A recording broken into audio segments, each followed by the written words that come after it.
વડોદરા સ્થિત લોક વિજ્ઞાન કેન્દ્ર અને વડોદરાના અભિનવ શારદા ટ્રસ્ટ દ્વારા વિશ્વ ચકલી દિવસની ઉજવણી કરવામાં આવી। વિશ્વ ચકલી દિવસની ઉજવણી અંતર્ગત શાળાના વિદ્યાર્થીઓ થકી ચકલીઓ બચાવવા માટે જાગૃતતા લાવવા માટે પદયાત્રા યોજવામાં આવી હતી। તેમજ માનવ વસવાટમાં ચકલીનું મહત્વ ઉપર પર્યાવરણ તજજ્ઞ ડોક્ટર જીતેન્દ્ર ગવડીનું વક્તવ્ય યોજવામાં આવ્યું હતું। ત્યારબાદ 100થી વધુ ચકલીના માળાનું નિઃશુલ્ક વિતરણ કરવામાં આવ્યું હતું। વડોદરાના પ્રાદેશિક લોક વિજ્ઞાન કેન્દ્ર દ્વારા વિશ્વ ચકલી દિવસ નિમિત્તે લોકોમાં વિલુપ્ત થઈ રહેલી ચકલીઓના સંરક્ષણ કરવાની જાગૃતતા માટે CK પ્રજાપતિ વિદ્યાલયના બાળકોને સાથે રાખીને પદયાત્રા યોજવામાં આવી હતી।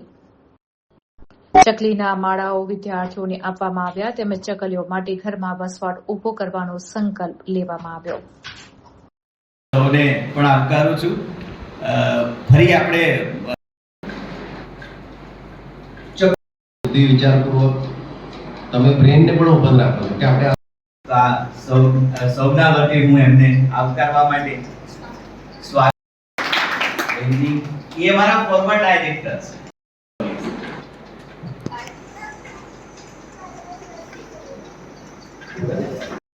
મહત્વ છે એના વિશે ઉજાગર કરવા માટે આપણી વચ્ચે આજે ડોક્ટર જીતેન્દ્ર ગવડી સર ઉપસ્થિત છે।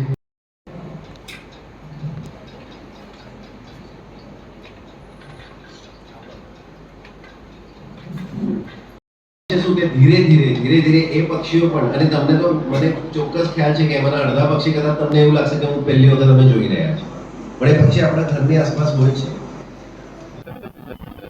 આજે 20 માર્ચ એટલે કે વિશ્વ ચકલી દિવસ।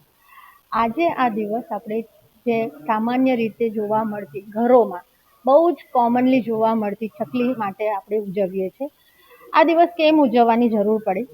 ખાસ તો એટલે કે જે આપણે ગણતરી કરીએ જો ચકલીની તો આપણને ખબર પડી કે ચકલીની સંખ્યા બહુ જ ઓછી થઈ રહી છે। ધીરે ધીરે સંખ્યા એટલી ઘટી ગઈ કે હવે જે આપણે રોજ આંગણામાં દેખાતી ચકલી હવે જોવી દુર્લભ થઈ ગઈ છે।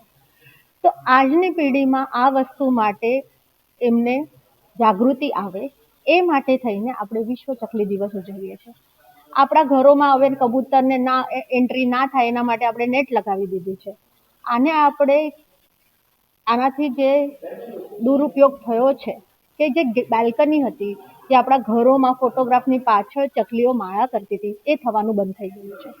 એટલું જ નહીં, એના જે હેબિટેટ છે એટલે કે શ્રબ્સ એટલે કે નાના ઝાડ જે ચકલીને ખૂબ જ ગમે અને જરૂરી છે એના વસાહત માટે, એમાં પણ આપણે ડિગ્રેડેશન કરી દીધું છે। કારણ કે અર્બનાઇઝેશન એટલું બધું થઈ ગયું છે કે આવા નાના શ્રબ્સ આપણને જોવા જ નથી મળતા, માટે ચકલીની સંખ્યા ધીરે ને ધીરે ઓછી થતી જાય છે। આ દિવસ નિમિત્તે આપણે જો જાગૃતિ લાવી શકીએ કે ચકલીનું હોવું જરૂરી છે અને એક નાનો એવો પ્રયાસ લોક વિજ્ઞાન કેન્દ્ર દ્વારા કરવામાં આવ્યો છે કે આપણે ચકલીના માળા ડિસ્ટ્રીબ્યુટ કરીએ। આ જે માળા ડિસ્ટ્રીબ્યુશનનું છે આ સમય એકદમ એના માટે પ્રોપર છે। કેમ? કારણ કે હવે ચકલી માળા બનાવવાનું શરૂ કરશે। આપણે ઘરોમાં તો જગ્યા રાખી નથી એમને માળો બનાવવા માટે, એટલે આ માળા જ્યારે છોકરાઓ વિદ્યાર્થીઓ પોતાના ઘરની બહાર રાખશે ચકલી એને એક્સેપ્ટ કરશે। ગુજરાત કાઉન્સિલ સાયન્સ એન્ડ ટેકનોલોજીનું માન્યતા પ્રાપ્ત લોક વિજ્ઞાન કેન્દ્ર વડોદરા દ્વારા દર વર્ષની જેમ આ વર્ષે પણ અમે વિશ્વ ચકલી દિવસની ઉજવણી કરવામાં આવી છે। આ ચકલી દિવસની ઉજવણી કરવાનું મૂળભૂત કારણ કે આપણે એને એક નાનું પક્ષી માની બેઠા છીએ। એ એક નાનું પક્ષી નથી પણ પરિસર તંત્રમાં આપણા પર્યાવરણમાં એનું બહુ જ મહત્વની ભૂમિકા છે। એનો ખોરાક કીટકો છે એ આપણે જાણતા નથી, એટલે આપણે એનું દિન પ્રતિદિન જે પ્રિવેન્શન કરવું જરૂરી બન્યું છે એ આપણે ભૂલી ગયા છીએ। તો આપણે આ પર્યાવરણ પરિસર તંત્રમાં ચકલીને બચાવવા માટે મેક્સિમમ આપણે મોબાઈલ રેડિયેશનથી એને દૂર રાખીએ, બની શકે એટલું ઘરમાં માળો બનાવી શકે એવી વ્યવસ્થા રાખીએ, એને ચણની વ્યવસ્થા રાખીએ, એને પાણીની વ્યવસ્થા રાખીએ। આવા વિકલ્પો સાથે આજે CH વિદ્યાલય વડોદરાની વિદ્યાર્થીઓ સાથે અમે એક નાનકડી રેલીનું પણ આયોજન કર્યું। સાથે સાથે ડૉક્ટર જીતેન્દ્ર ગવડી દ્વારા માનવ વસવાટમાં ચકલીનું મહત્વ વિશે અમે એક માનનીય વ્યાખ્યાનનું આયોજન પણ કરવામાં આવ્યું હતું। સૌનો ખૂબ ખૂબ આભાર। Thank you.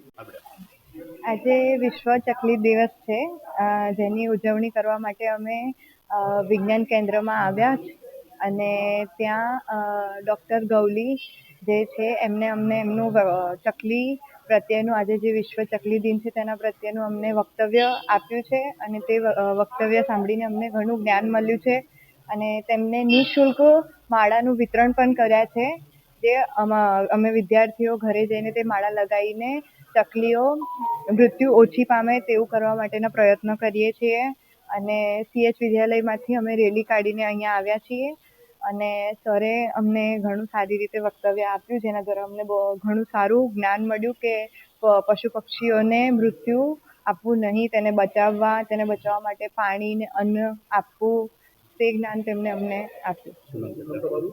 મારું નામ સોલંકી માસી.